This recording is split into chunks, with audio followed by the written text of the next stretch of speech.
Welcome everyone. Question on organic chemistry.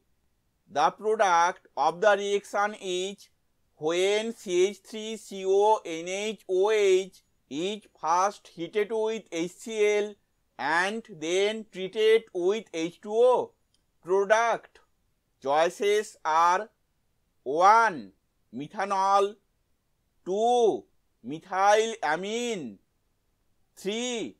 Methyl cyanide, 4. Nitromethane. Answer is 2. Methylamine. The mechanism of this reaction we will see in the next slide.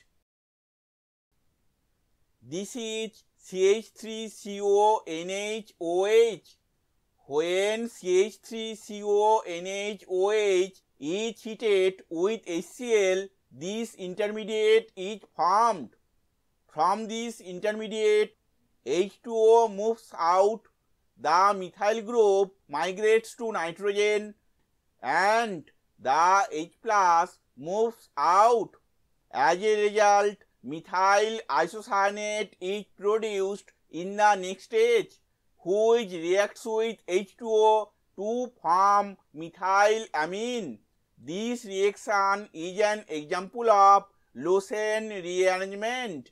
Thank you for watching this video.